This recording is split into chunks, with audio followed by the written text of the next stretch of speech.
Hello दोस्तों, स्वागत है आपका शिव पुराण के एक और वीडियो में। आज हम शिव पुराण के वेदवेश्वर संहिता के अध्याय 14 पढ़ेंगे। तो चलिए शुरू करते हैं। इस अध्याय का मुख्य अंग है अग्नि यज्ञ, देव यज्ञ और ब्रह्म यज्ञ आदि का वर्णन। भगवान शिव के द्वारा 7 वारों का निर्माण तथा उनमें देव आराधना से विभिन्न प्रकार के फलों की प्राप्ति का कथन। तो चलिए शुरू करते हैं।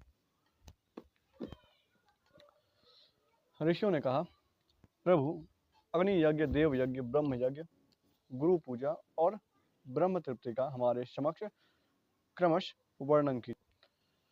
महर्षियों, गृहस्थ पुरुष अग्नि में सायंकाल और प्रातः काल जो चावल आदि द्रव्य की आहुति देता है उसी को अग्नि यज्ञ कहते हैं। जो ब्रह्मचर्य आश्रम में स्थित है उन ब्रह्मचारियों के लिए संविधा का आधान ही अग्नि यज्ञ है। वे संविधा का ही अग्नि में हवन करें। ब्राह्मणों, ब्रह्मचर्य आश्रम में निवास करने वाले द्विजों का जब तक विवाह न हो जाए और वे औपास नग्नि की प्रतिष्ठा न कर लें तब तक उनके लिए अग्नि में संविधा की आहुति, व्रत आदि का पालन तथा विशेष यज्ञ आदि की कर्तव्य है।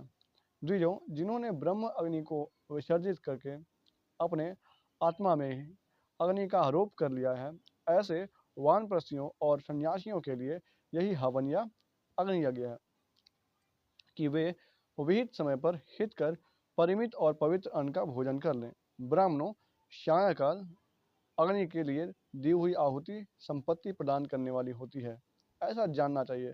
प्रातःकाल सूर्य को दी हुई आहुति आयु वृद्धि करने वाली होती है, यह बात अच्छी तरह समझ लेना चाहिए।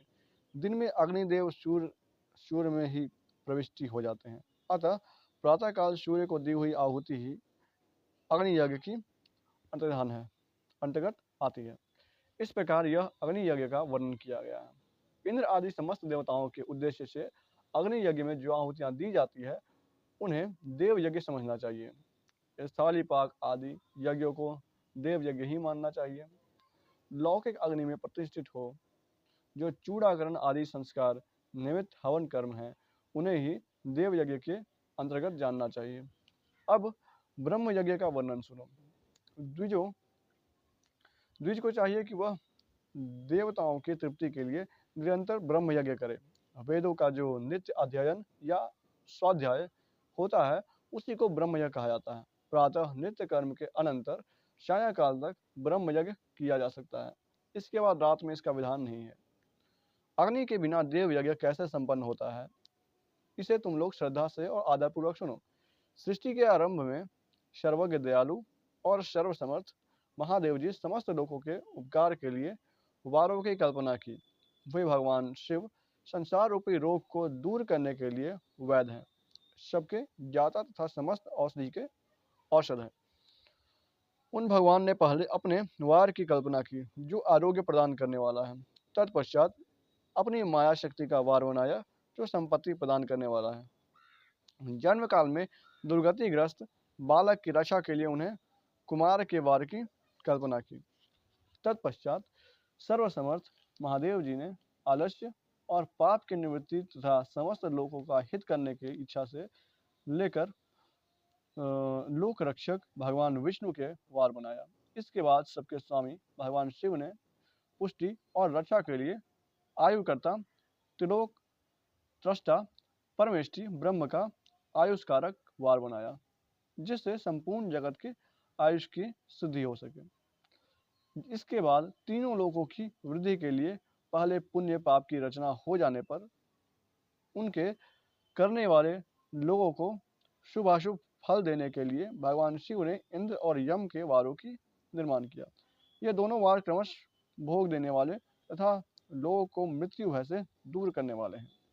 इसके बाद सूर्य आदि 7 ग्रहों को जो अपने ही स्वरूपभूत तथा प्राणियों के लिए सुख दुख के सूचक हैं, भगवान शिव ने उपयुक्त 7 वारों की स्वामी निश्चय किया। ये सब के सब ग्रह नक्षत्रों के ज्योतिर्मय मंडल में प्रतिष्ठित हैं। शिव के वार या दिन के स्वामी सूर्य हैं। शक्ति संबंधी वार के स्वामी सोम हैं। कुमार संबंधी दिन के अधिपति मंगल हैं विष्णुवार के स्वामी बुध हैं। ब्रह्मा जी के वार के अधिपति बृहस्पति हैं। इंद्रवार के स्वामी शुक्र और यमवार के स्वामी शनैश्चर हैं।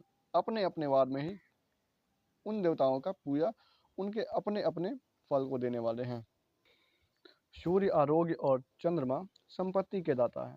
मंगल व्याधियों का निवारण करने वाले हैं। बुध पुष्टि देते हैं। बृहस्पति आयु की वृद्धि करते हैं।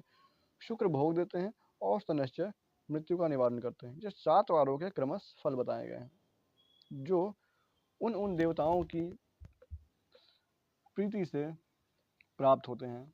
अन्य देवताओं की भी पूजा का फल देने वाले भगवान शिव ही हैं। देवताओं की प्रसन्नता के लिए पूजा की 5 प्रकार की पद्धति बनाई गई। उन देवताओं की मंत्रों का जप यह पहला प्रकार है। उनके लिए होम करना दूसरा, दान करना तीसरा तथा तप करना चौथा प्रकार है। किसी वेदी पर प्रतिमा में अग्नि में अथवा ब्राह्मण के शरीर में आराध्य देवता की भावना करके 16 उपचारों से उसकी पूजा या आराधना करना 5वां प्रकार है। इनमें पूजा के उत्तरोत्तर आधार श्रेष्ठ है। पूर्व के अभाव में उत्तरोत्तर आधार का अवलंबन करना चाहिए। दोनों नेत्रों तथा मस्तक के रोग में और कुष्ठ रोग की शांति के लिए भगवान सूर्य की पूजा करके ब्राह्मणों को भोजन करावें। तदंतर 1 दिन, 1 मास, 1 वर्ष अथवा 3 वर्ष तक लगातार ऐसा साधना करना चाहिए। इससे यदि प्रबल प्रारब्ध का निर्माण हो जाए तो रोग एवं जरा आदि रोगों का नाश हो जाता है। इष्ट देव के नाम मंत्रों का जाप आदि साधनवार आदि के अनुसार फल देते हैं। रविवार को सूर्य देव के लिए, अन्य देवताओं के लिए तथा ब्राह्मणों के लिए विशिष्ट वस्तु अर्पित करें। यह साधन विशिष्ट फल देने वाला है तथा इसके द्वारा विशेष रूप से पापों की शांति होती है। सोमवार को विद्वान पुरुष संपत्ति की प्राप्ति के लिए लक्ष्मी आदि की पूजा करें तथा सपत्नीक ब्राह्मण को घृत पक्व अन्न का भोजन कराओ। यानी कि सोमवार को क्या करना है, सोमवार को अगर जिसको संपत्ति की प्राप्ति चाहिए यानी कि जिसको धन लाभ चाहिए तो सोमवार को माता लक्ष्मी की पूजा करें और घी से बना हुआ पकवान ये सब मतलब कि अन्न से भगवान मतलब कि ब्राह्मण को भोजन करावे। ये सोमवार का था। मंगलवार को रोगों की शांति के लिए काली आदि की पूजा करें तथा उड़द, मूंग एवं अरहर की दाल आदि से युक्त अन्न ब्राह्मणों को भोजन करावे। मतलब अगर मान लीजिए किसी को रोग है, जो रोग ठीक नहीं हो रहा है, तो मंगलवार के दिन माता काली की पूजा करे और उड़द, मूंग और अरहर की दाल से यह सबसे बना हुआ कुछ अन्न आप ब्राह्मणों को भोजन कराएं।